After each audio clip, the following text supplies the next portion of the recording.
Salut tout le monde, on se retrouve pour une nouvelle vidéo lecture.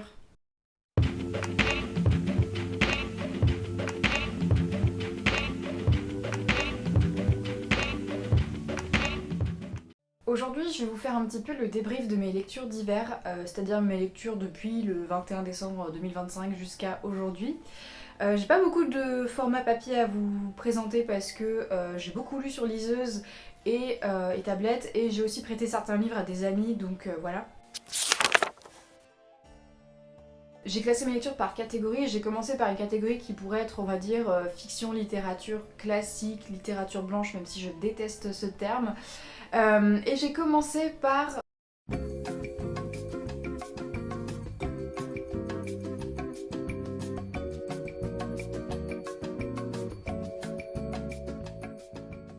les Rougon-Macquart, ça faisait longtemps, et j'ai lu Le Rêve de Émile Zola.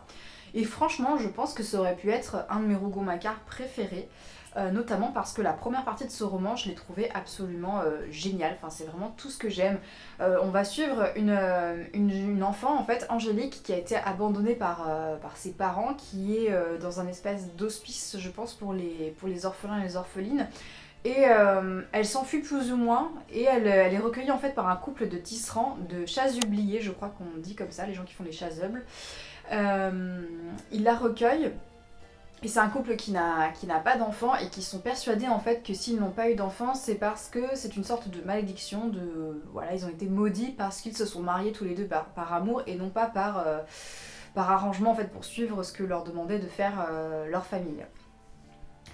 Donc Angélique, elle va grandir auprès de ce couple, ils vont former une famille, et elle va grandir notamment près d'une cathédrale, et dans cette cathédrale il y a beaucoup de statues de saintes qui vont beaucoup l'inspirer, qui vont être assez longuement décrites, et elle pense notamment beaucoup à la sainte Agnès, dans laquelle Angélique se reconnaît, en tout cas c'est une figure qui inspire beaucoup l'enfant, puis ensuite quand elle va grandir ça va rester une figure qui va être très importante pour elle. Je l'ai pas reprécisé à ce moment-là, mais bon, déjà l'héroïne s'appelle Angélique, le nom est je pense assez explicite, et aussi Agnès, c'est la sainte patronne de la chasteté, des vierges, de la pureté corporelle et des jeunes filles. Donc ce qui explique pourquoi Angélique se reconnaît dans cette sainte.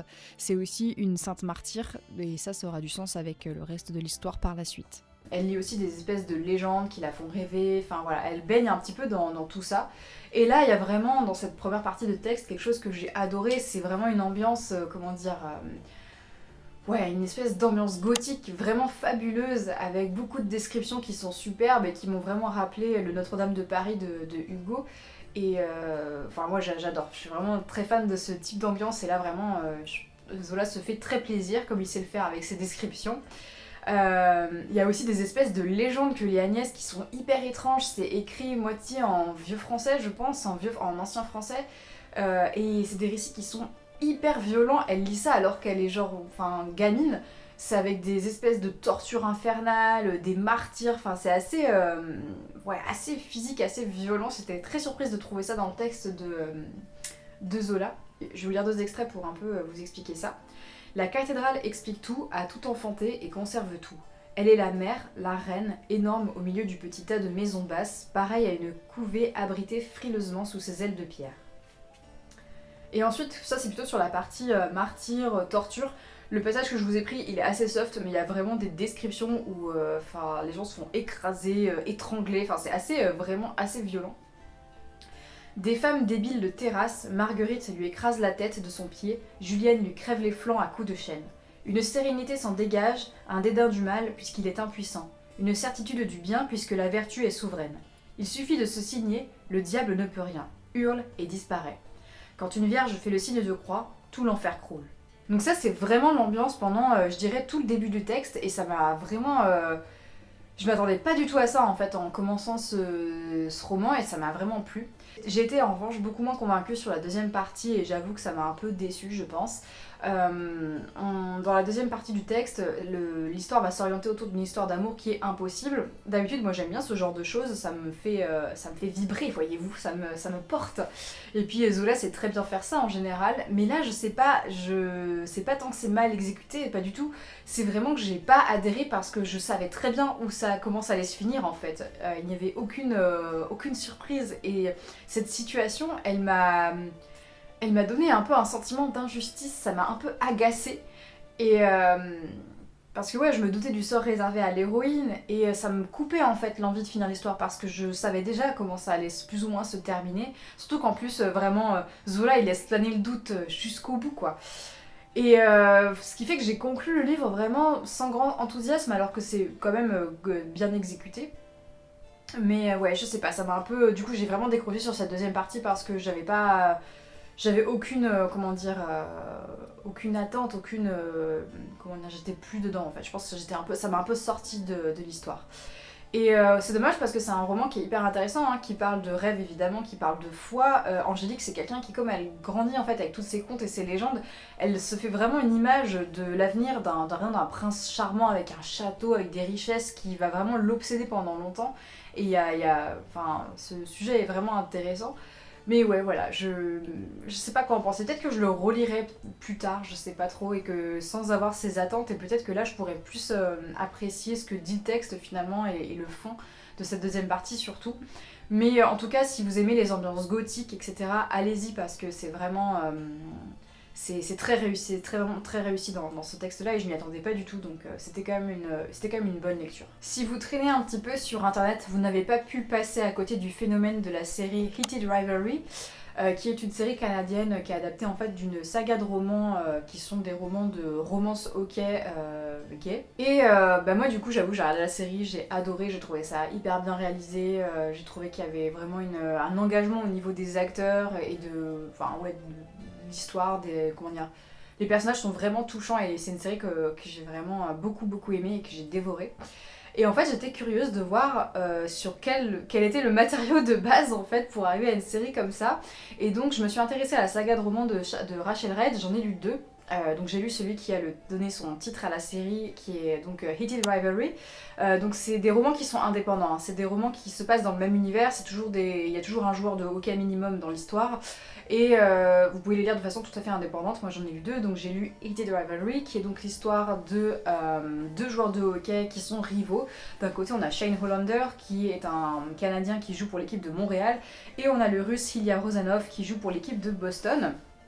Ce qui commence un petit peu comme une simple relation, on va dire, d'amant, une relation secrète d'amant, va bientôt se transformer au fil des mois, au fil des années, en quelque chose d'un peu plus sérieux, qui va prendre un peu plus de place dans leur cœur. Je préfère prévenir, c'est des romances dites spicy, smut, je crois on dit en anglais c'est le terme. En gros il y a beaucoup de scènes explicites de sexe dans ces romans-là, je préfère prévenir, et dans la série aussi hein, d'ailleurs. C'est pas du tout un genre que je lis habituellement, mais j'ai trouvé ça pas mal parce que le scénario en fait est pas forcément original, on est vraiment sur un classique enemy to lovers, c'est-à-dire que voilà, c'est 2 personnages rivaux qui vont ensuite s'attacher l'un à l'autre et c'est une écriture qui voilà, est plutôt simple, hein. J'ai lu les 2 en anglais et ça m'a pas présenté vraiment de difficultés, donc je pense vraiment si vous parlez un anglais même basique, c'est vraiment pas compliqué je trouve à comprendre. Ce qui marche vraiment bien en fait dans l'histoire, c'est le fait qu'on a 2 personnages qui sont hyper touchants et attachants finalement. Au début moi j'ai cru que ça allait vraiment tourner sur une relation un peu de dominant-dominé et je suis pas très à l'aise avec ça. Et on se rend vite compte que c'est pas du tout comme ça déjà que fonctionne leur relation, que c'est pas comme ça qu'ils la vivent l'un et l'autre. C'est un texte qui adresse le sujet de l'homosexualité dans le monde du sport à haut niveau. On sait qu'aujourd'hui le monde du sport à haut niveau est encore un milieu très homophobe, hein. Par la suite, cette série a eu un gros succès, mais en fait dans les faits, il y a toujours des gens qui font leur coming out dans les milieux sportifs et qui se font agresser après, qui se font menacer, qui subissent la répression très violente. Mais je trouve quand même que c'est bien que le texte parle de ce sujet-là, qui en parle, et aussi on a un personnage qui est bisexuel qui n'est pas du tout invisibilisé, c'est aussi assumé de bout en bout, donc j'ai trouvé ça cool. C'est un roman en fait que j'ai un peu picoré de temps en temps comme ça, qui était vraiment une lecture pas du tout prise de tête, qui permettait un petit peu de changer les idées. J'ai vraiment apprécié toutes les interactions, la dynamique vraiment qu'il y a entre les 2 personnages, je trouve que c'est le point fort de l'histoire, c'est touchant, c'est drôle, c'est tendre, c'est un vrai petit bonbon en fait. Beaucoup de gens, ça a fait cet effet-là à pas mal de gens qui l'ont lu, et j'ai bien aimé découvrir ça. Ensuite, j'ai lu le premier volume de cette saga qui s'appelle Game Changers et qu'on voit aussi en partie adapté dans la série Heated Rivalry. Cette fois-ci, on va suivre un hockeyeur, Scott, du coup un homme gay mais au placard, hein, il n'a pas fait son coming out, et il tombe amoureux d'un barista qui s'appelle Kip. Là pareil, en écriture simple, anglais très basique, mais cette fois je sais pas, dans lisant ce volume là j'ai vraiment ressenti beaucoup plus de répétition, et ça vous allez voir c'est pas que dans l'écriture, même dans les scènes, dans la dynamique finalement entre deux personnages, j'ai trouvé que ça se répétait beaucoup, ça m'a lassé très vite en fait ce tome là, ce qui est un peu dommage. Je trouve que c'est dommage parce que c'est un texte qui aborde quand même des thèmes hyper importants, bon comme je l'ai déjà dit, le coming out dans les milieux sportifs qui sont quand même très macho, très homophobes. Il y a aussi toute une histoire de gestion de, comment dire, toutes les craintes en fait qu'on peut avoir par rapport à ça vis-à-vis de sa carrière. Si on fait son coming out, quelles vont être finalement les conséquences sur sa carrière, est-ce qu'on va pouvoir conserver sa place, est-ce que ça va être plus compliqué. Il y a une mention également du racisme au sein de la NHL. Alors les deux personnages principaux ne sont pas sont blancs, mais il en est question pour un autre personnage qui est un des amis de Scott, il me semble. Ça revient à plusieurs reprises dans le texte et j'ai trouvé ça important aussi que ça soit mentionné. Et c'est aussi une histoire qui parle de rapports économiques dans un couple, enfin des rapports économiques et des rapports de force en fait dans un couple, puisque on a d'un côté un joueur qui est très connu, très célèbre, qui a quand même une petite fortune, et de l'autre un barista qui fait des petits boulots et qui galère un peu en fait à joindre les deux bouts. Donc c'est assez intéressant parce que ça c'est vraiment traité dans le texte, c'est pas du tout mis sous le tapis, c'est dit assez clairement qu'il y a un sentiment de pas que Kip, on va dire, ne veut pas dépendre de Scott. Ça c'est quelque chose qui va arriver assez vite sur le tapis. Donc des thématiques intéressantes, mais voilà, moi j'ai vraiment eu un sentiment de répétition qui m'a pas mal saoulée, notamment dans la dynamique entre les deux personnages. Moi j'ai sauté toutes les scènes de sexe, je les ai toutes sautées je pense à partir de 40-50% du bouquin parce que je sais pas, il y avait un truc hyper répétitif qui me saoulait, enfin je voyais aucun intérêt à lire ça, vraiment je passais les pages, ça... j'étais vraiment aux F total. Donc je pense que je suis pas une énorme fan de ce genre-là, ou en tout cas à petite dose aussi, il y a vraiment une dynamique entre les personnages qui me parle, en tout cas que je trouve intéressante, mais là j'avoue que j'ai beaucoup moins accroché.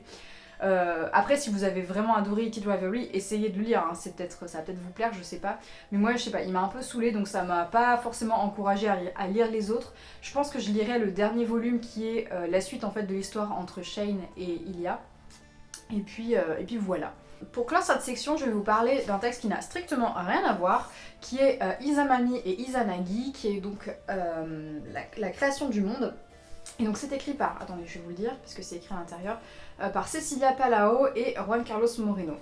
Alors c'est un texte c'est une collection déjà, qui se base sur des mythes japonais et qui sont ensuite réadaptés, romancés pour que ça soit compréhensible pour, je pense, des occidentaux. Je dis ça parce qu'en gros, il y a en gros une partie romancée du mythe initial et ensuite il y a une partie vraiment culture qui met en fait, fait des rappels de points historiques et culturels sur le Japon. Et notamment tout au long du texte, il y a aussi beaucoup d'explications sur des thèmes qui sont, sur des mots de vocabulaire qui sont utilisés, il y a des rappels qui sont faits en fait sur pourquoi ce mot est utilisé, quel sens ça a, et un peu de contextualisation que j'ai trouvé hyper importante. C'est pour ça que je dis que c'est un texte qui est pour moi dédié plutôt à des gens qui ne connaissent pas la culture ou l'histoire et les mythes du Japon. Donc ici c'est la réécriture romancée d'un mythe du shintoïsme japonais, c'est un peu un pléonasme ce que je dis parce qu'en gros le shintoïsme c'est une religion qui est native du Japon. Et on va suivre deux personnages qui sont Izamami et Izanagi, qui sont des divinités finalement, qui sont destinées à se marier et à quitter le monde céleste où ils sont nés pour aller créer un nouveau monde dans, on va dire, une espèce de monde de ténèbres initial. Donc c'est ce qu'ils vont faire et on va suivre un petit peu leur destinée et les différentes épreuves qu'ils vont être amenés à traverser.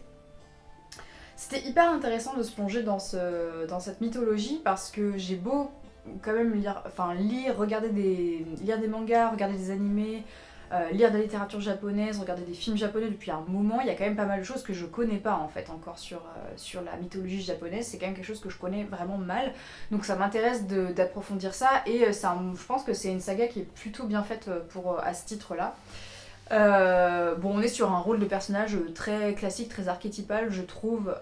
Au début, on nous dit qu'ils sont pas vraiment genrés, Izanami et Izanagi, mais en fait, si totalement, c'est vraiment le couple de l'homme et la femme qui garde les enfants, etc. Même si c'est un petit peu, comment dire, questionné et remis en question aussi dans le texte. Mais voilà, c'est quand même on va dire une base d'histoire très. Ouais, très archétypal, on peut vraiment raccrocher ça à de la mythologie ou des mythes et de l'histoire religieuse, on va dire, occidentale. Je pense qu'on peut faire des parallèles quand même. Ce que j'ai trouvé chouette aussi dans le texte, c'est qu'il y avait des illustrations. Alors je suis pas la plus grande fan de ce style d'illustration, mais elles ont le mérite d'être là. Et ensuite, ce que je trouve chouette, c'est qu'il y a un parallèle qui est fait avec des vraies estampes japonaises en rapport avec ce mythe-là, donc j'ai trouvé quand même que ça avait du sens. Comme je disais, beaucoup d'explications sur les termes, sur le contexte historique et culturel, donc je trouve que ça apporte vraiment un plus. Donc voilà, c'est une collection qu'on m'a offert, enfin en tout cas les premiers tomes, et je suis hyper contente parce que c'est typiquement le genre de sujet que j'aime bien approfondir, et là, le lire de façon comme ça, romancée, c'est plutôt pas mal. Ça se lit vraiment bien, c'est facile à lire, et voilà, je vous montre juste un peu à quoi ça ressemble, l'édition est vraiment très jolie. Je pense que je ferai des plans un peu plus serrés, mais vraiment l'édition est hyper belle. C'est un espèce de papier qui fait un peu penser à je sais pas, un peu du papyrus un peu. Enfin, c'est hyper beau. Et voilà. Je passe ensuite à la catégorie des essais et des témoignages. J'ai commencé à lire Embrasser la bisexualité de Camille Test. C'est un texte que je voulais lire depuis quelques temps, qui est sorti il n'y a pas très longtemps, qui est sorti en fin d'année dernière je crois. C'est un court essai qui se veut un petit peu comme une première approche autour de la bisexualité en tant qu'identité qui est plutôt invisibilisée et assez stéréotypée.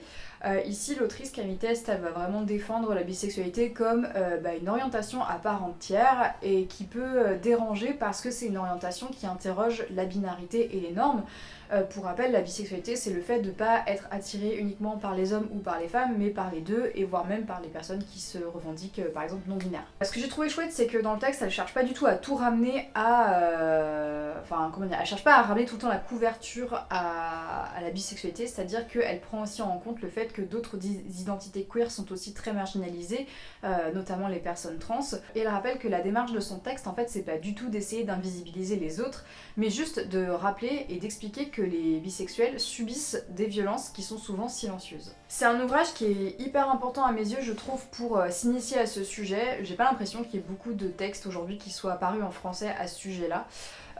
Donc c'est un texte qui est court, qui est plutôt assez très accessible, très synthétique aussi, je trouve, mais c'est vraiment une bonne base et une base qui, je pense, manquait aujourd'hui. Il y a une partie du texte qui parle pas mal des représentations bi au cinéma, dans les séries, que j'ai trouvé vraiment intéressante parce qu'on se rend vraiment compte que les personnages représentés souvent dans les séries qui sont bisexuels sont souvent accompagnés de stéréotypes très flagrants. Par exemple, le fait de pas être quelqu'un de fiable, il y a un côté très... on associe beaucoup la bisexualité à une sorte de versatilité, d'instabilité. Souvent, et je trouve que c'est bien qu'elle réexplique ça, en fait, elle réexplique ça dans son ouvrage avec ces exemples-là. J'ai trouvé ça bien qu'elle s'appuie sur des exemples concrets, on va dire, pour qu'on se rende vraiment compte de l'image en fait qui est véhiculée, de ce que ça porte en fait comme jugement sur les personnes bi. Par contre, je dois avouer que le texte, il m'a mise vraiment mal à l'aise sur la deuxième partie. Pas tant sur le fond, mais plutôt sur le fait que j'ai vraiment ressenti une forme d'angoisse, d'anxiété à le lire, parce que je trouvais le discours très alarmiste, très anxiogène, même si évidemment les faits, ce que décrit Camille Test sont des faits, on va dire, documentés, hein. Elle sort pas ça de son chapeau, c'est sourcé, c'est documenté, il y a eu des campagnes qui ont été faites pour essayer d'établir des chiffres, des pourcentages autour des communautés bisexuelles et de ce qu'elles peuvent subir. Mais en fait, j'ai vraiment eu l'impression en lisant ça de revivre certaines injonctions, certaines...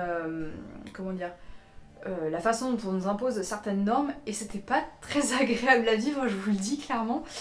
Mais ça montre, je pense aussi, à quel point le texte il était parlant, en tout cas pour moi, et je pense que si le sujet vous intéresse, lisez-le parce que c'est quand même, je trouve que ça pose vraiment les bases. Et voilà, heureusement la dernière partie du texte elle se veut beaucoup plus positive et plus axée vers l'espoir et le soutien communautaire notamment. Donc voilà, je trouve que c'est quand même un texte qui est important, même si voilà, j'ai pas envie de dire que ça révolutionne ou quoi que ce soit, mais ça pose juste des bases et je trouve que c'est important. Moi j'avais bien aimé aussi le texte précédent de Camille Test qui était politiser le bien-être. Pareil, j'avais des attentes pas du tout, j'avais pas beaucoup d'attentes vis-à-vis de ce texte et au final je l'ai trouvé très pertinent sur pas mal d'aspects. Donc voilà, une autrice que j'aime bien, je pense. Je vais vous lire une citation que j'ai trouvée hyper intéressante. C'est dans le texte et c'est cité de la militante Romane Formari. C'est marrant comme parfois, en milieu queer, on regarde les bi, les femmes notamment, comme des personnes qui n'ont pas pigé comment faire la révolution. Comme si la révolution c'était forcément renoncer aux relations hétéros, au sexe hétéro, à la famille hétéro. Notre chantier à nous c'est de dire les hommes sont là, comment on fait pour changer le monde en leur présence. Je trouve que c'est une citation qui est vachement intéressante parce que pendant longtemps, moi j'ai beaucoup entendu l'argument qui était dit aux femmes qui étaient hétéros et bisexuelles, go lesbienne en fait. Et je trouve que c'est une injonction qui est, ok ça peut avoir du sens ça peut être une forme de révolution de refuser des relations avec des hommes, de refuser le sexe hétéro, de refuser la famille hétéro comme c'est dit dans la citation. Ça peut être un moyen de lutte, mais c'est pas le seul. Et surtout, je trouve que c'est une injonction qui est déjà hyper violente, qui est donnée à des femmes qui subissent déjà des oppressions du système patriarcal. Mais en plus, c'est nier le fait que dans les milieux queer, il y a aussi des violences qui existent déjà. Même si c'est un petit peu considéré comme tabou, je trouve que c'est un sujet qui doit être abordé et qui a toute son importance. À ce titre, je vous invite d'ailleurs à regarder la vidéo de Agraf, qui est une chaîne que j'adore, que je trouve absolument passionnante. Elle a fait une vidéo à ce sujet justement. Et voilà, je trouve que cette citation du coup de Romane Formari, elle est intéressante parce que elle rappelle un peu que, encore une fois, c'est des injonctions qui sont faites aux femmes principalement et que il y a peut-être d'autres moyens de voir les choses. Et que c'est pas parce que on peut être en relation avec des hommes que forcément on n'est pas capable de faire la révolution derrière. Je trouve que c'est quand même intéressant. Ensuite j'ai lu Pour ne pas disparaître de Gabriela Papadakis. Gabriela Papadakis c'est une patineuse artistique française qui a gagné beaucoup de titres avec son partenaire Guillaume Cizeron et elles ont été 5 fois championnes du monde de patinage artistique en couple. Et un petit peu avant les JO 2026, elle a annoncé sa retraite d'athlète. Et donc ici, ce texte, c'est un petit peu une sorte d'autobiographie, de témoignage finalement de sa découverte du patinage artistique jusqu'à devenir en fait professionnelle et atteindre une pratique à un niveau olympique. Et donc elle va nous décrire un petit peu ce milieu, sa rencontre avec ce milieu. Donc elle a découvert ça assez jeune parce que sa mère était elle-même prof de patinage artistique et on va se rendre compte que c'est un environnement qui est quand même très difficile, qui place tout de suite les femmes dans un carcan, notamment parce qu'elles sont plus nombreuses que les hommes. En fait, les hommes peuvent un peu choisir la partenaire qu'ils veulent, et les femmes, elles, c'est surtout qui va être la meilleure pour pouvoir patiner avec lui. Donc il y a vraiment un carcan dès le départ et des injonctions très fortes aussi sur le physique, évidemment, le fait d'être mince, d'être bien coiffée, d'être bien maquillée, d'être bien habillée. Sinon, en fait, si on fait pas ça, on ne vaut rien, on n'a pas de valeur. Si les filles ne sont plus pesées le matin devant tout le monde, elles reçoivent à la place des recettes santé par message. Si on ne les traite plus de grosses, on leur demande de ne plus pratiquer certains sports qui leur musclent trop les bras. Moi, je reçois régulièrement des photos de coiffure et de maquillage accompagnées d'un « tu serais belle comme ça », manière détournée de dire que mon apparence ne convient pas. Guillaume et les entraîneurs m'organisent même des cours de maquillage, présentés comme une expérience qu'ils m'offrent. Honteuse de ne pas réussir à me conformer aux standards de beauté, je me force à accepter. Au fur et à mesure des années, Gabriela Papadakis, donc elle va commencer à patiner avec Guillaume Cizeron. Ils commencent en fait en étant amis d'enfance. Et on va découvrir petit à petit, au fil des années, des compétitions, etc., des championnats, toute la pression que subissent en fait les patineuses et les patineurs. Et progressivement, en fait, Gabriela Papadakis, elle va ressentir une forme de décalage, une forme de dissociation par rapport à son corps et à ce qu'elle vit.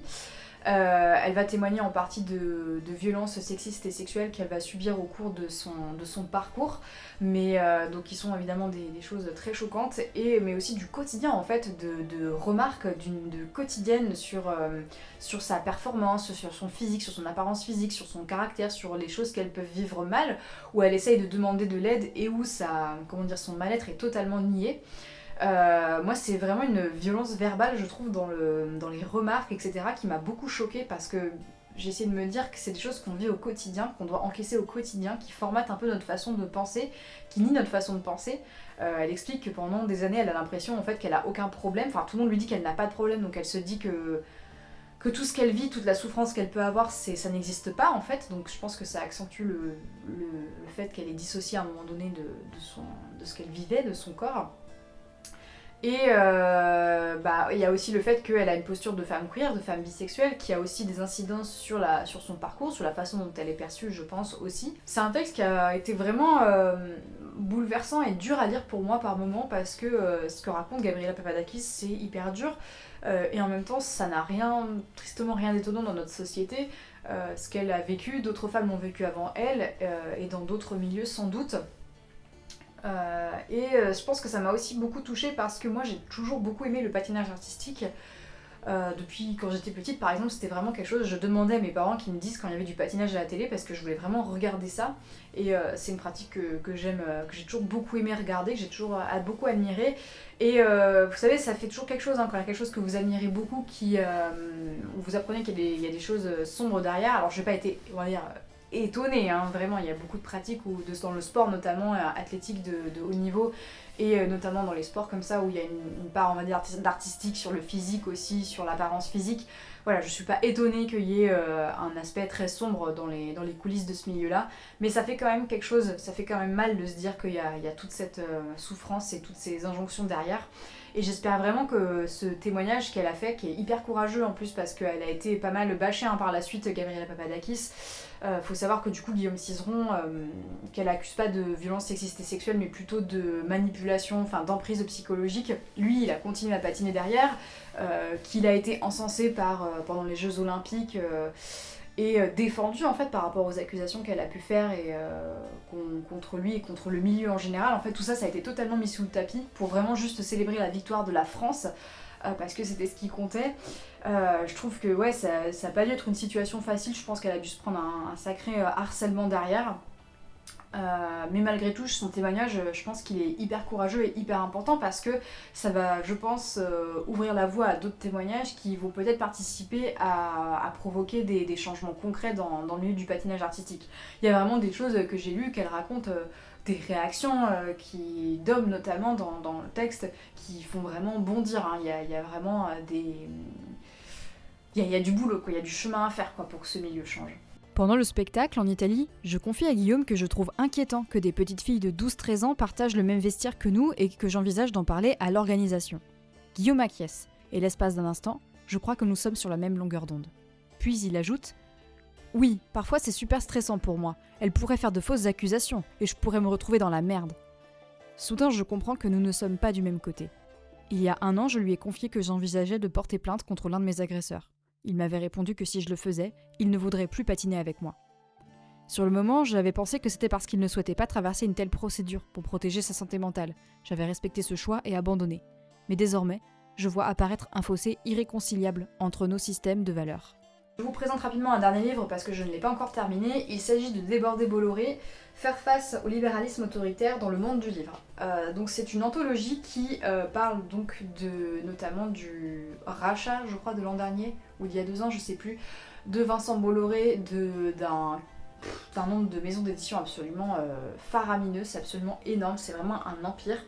Vincent Bolloré, c'est un homme d'extrême droite qui, vous le savez sans doute, je pense, cherche à faire passer ses idées dans les médias. Donc il a aussi racheté des groupes de cinéma, le groupe Pathé, si je ne dis pas de bêtises, UGC aussi, il me semble. Bref, il a énormément c'est vraiment un empire médiatique absolument énorme. Si vous allez dans une librairie et que vous achetez un bouquin, si ce n'est pas une maison d'édition indépendante, il y a de grandes chances que ça appartienne au groupe Bolloré. Je crois que c'est Vivendi, je sais plus exactement.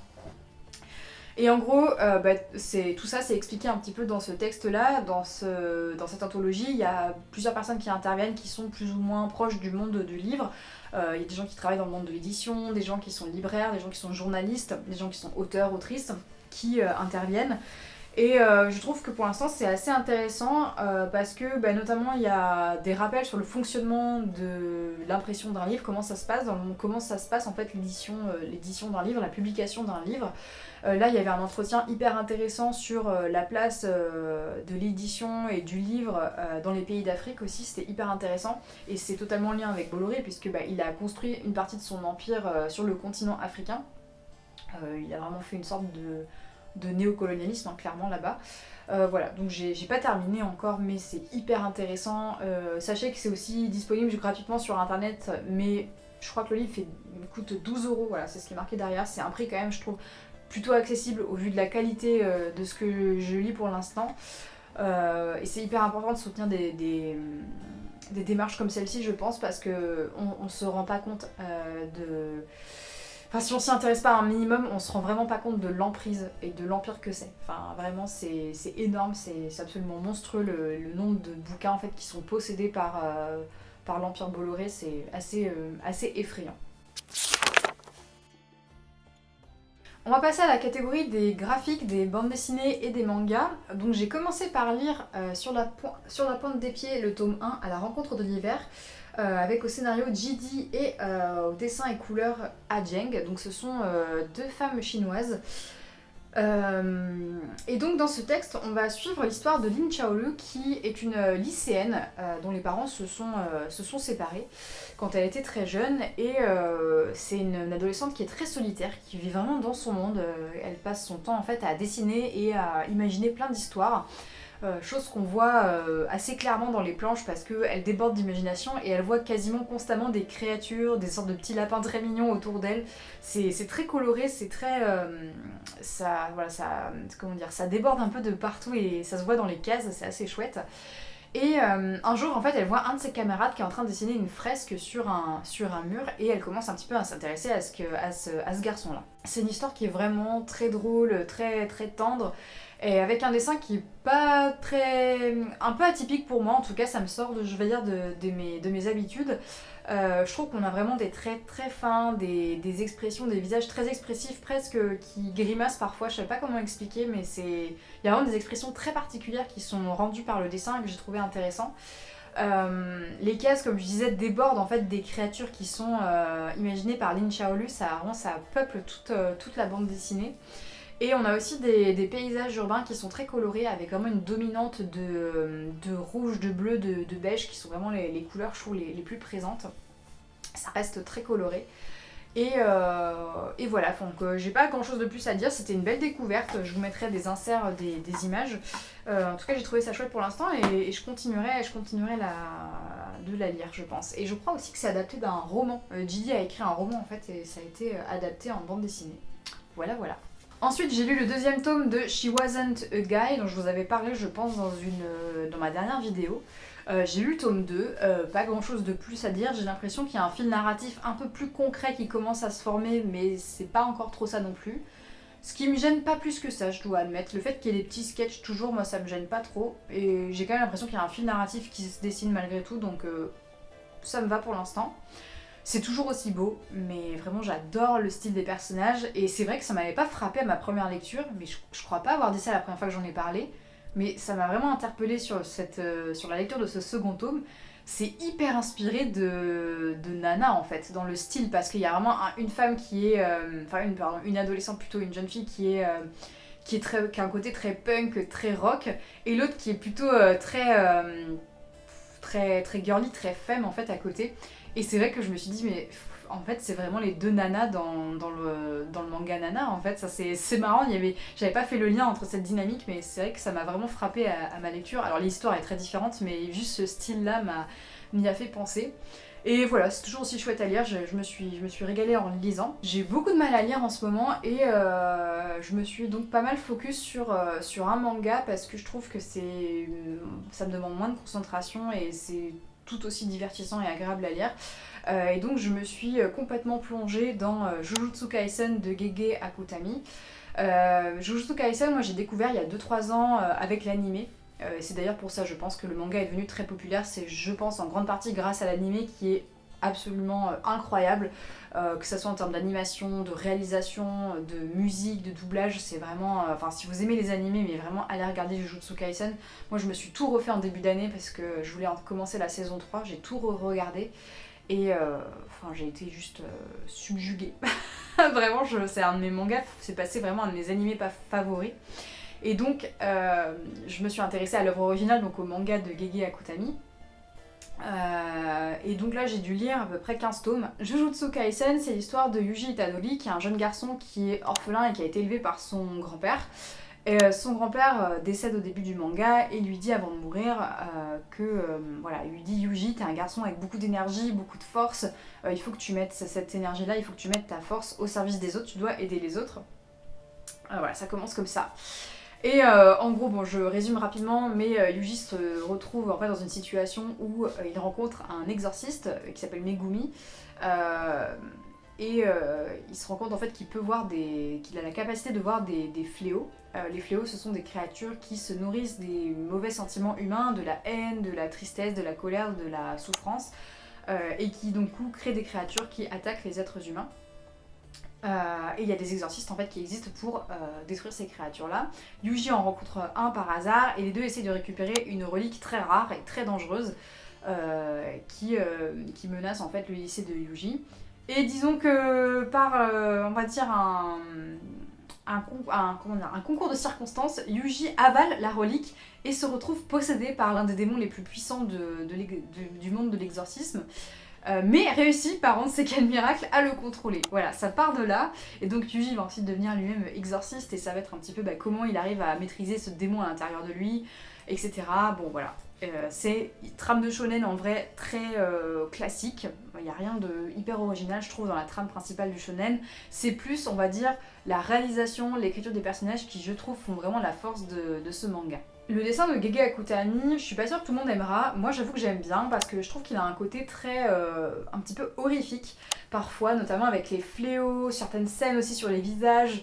Il s'inspire beaucoup de l'occultisme japonais et de mythes et légendes du Japon d'ailleurs pour créer certains démons, certains fléaux. C'est aussi un texte qui prend place dans le Japon contemporain et il y a carrément des scènes qui sont des endroits qui sont des lieux qui existent vraiment au Japon et à Tokyo particulièrement. Donc je pense que ça a pas mal plu, je pense, au public japonais et même aux gens qui aiment le Japon en général parce que c'est vraiment le Japon tel qu'il est aujourd'hui, c'est assez... je trouve que c'est très marqué dans cette œuvre-là. Ce qui me plaît beaucoup dans Jujutsu, c'est je trouve qu'il y a une certaine maturité dans l'écriture, dans les dialogues que peuvent avoir les personnages, dans ce que certains représentent, certaines critiques qui je trouve sont assez chouettes à voir parce qu'il y a des critiques qui sont là pour parler du Japon contemporain. On a notamment un personnage qui est le personnage de Nanami qui parle un petit peu du monde du travail et qui parle notamment des heures de travail, des désillusions par rapport au monde du travail. Il y a aussi des choses moi, qui m'ont beaucoup surprise sur la condition des femmes. Qui a abordé des femmes qui naissent dans des familles très misogynes où on considère que les femmes sont, on va dire, il devrait y avoir que des héritiers mâles en gros pour caricaturer et qui du coup pâtissent de cela, elles doivent performer elles doivent être entre guillemets performer la féminité plus ou moins. Ça c'est évoqué de façon très frontale et je m'attendais pas du tout à ça, je crois que je n'avais jamais vu ça dans un seul shonen de ma vie. Donc autant vous dire que j'étais un peu sur le cul. C'est pas un thème central, je veux dire, dans le manga, mais juste c'est évoqué de façon assez frontale entre deux persos féminins en plus, et j'étais là, mais what? Pardon, mais j'ai jamais vu ça dans un shonen, je suis un peu choquée. Il y a vraiment des choses dans l'écriture qui témoignent, je dirais, qui sont très rafraîchissantes en fait pour un shonen. Et ça fait du bien, ça fait du bien. On sent que c'est quelqu'un qui est sensibilisé à des sujets qui touchent peut-être plus des jeunes générations du Japon, et c'est pour ça que je trouve qu'il y a un côté rafraîchissant dans l'œuvre. Comme je disais, voilà, parler de féminisme, du monde du travail, je trouve que là c'est quand même des choses qui sont très nouvelles, je pense, encore. Et même, je pense à un autre personnage, je vous dis pas lequel pour pas vous spoiler, mais pour moi il y a un personnage qui incarne vraiment une forme de burn-out par rapport au monde de l'exorcisme, qui pète un câble concrètement. Et voilà, pareil, je trouve que c'était la façon dont c'est amené, je trouve est hyper intéressante parce qu'on voit en fait que c'est un glissement qui se fait progressivement, qui n'est pas vu, que la personne n'est pas aidée, etc. Pour moi vraiment c'était une espèce de métaphore du burn-out quoi. Donc c'est une œuvre que je trouve hyper intéressante, hyper riche et qui pourtant suit une trame assez classique et qui reprend des codes du shonen classique, mais elle arrive à rapporter quelque chose en plus et je décroche pas, vraiment j'adore, c'est vraiment un de mes derniers coups de cœur en termes de manga et d'animé, je trouve que c'est vraiment hyper bien fait. Voilà, donc c'était tout pour les graphiques. Je vais m'arrêter ici, même s'il me reste encore quelques livres à vous présenter, parce que petit 1, ça m'a l'air déjà d'être très long comme vidéo, et petit 2, ma carte mémoire n'a plus l'air d'avoir beaucoup d'espace, donc je pense que voilà, c'est le signe qu'il faut se stopper là. En fait, il me restait les livres de la catégorie science-fiction à vous présenter, mais je pense que je ferai peut-être une vidéo dédiée à ça sera peut-être plus sympa d'avoir une vidéo thématique. Voilà, donc ça c'était pour mes lectures d'hiver, et puis je pense que je vous retrouverai dans le printemps pour vous présenter ma pile à lire de printemps, je pense. Je vais conclure cette vidéo, n'hésitez pas à me dire si vous avez déjà lu ces livres, si vous les connaissez, et puis on se retrouve une prochaine fois. Salut!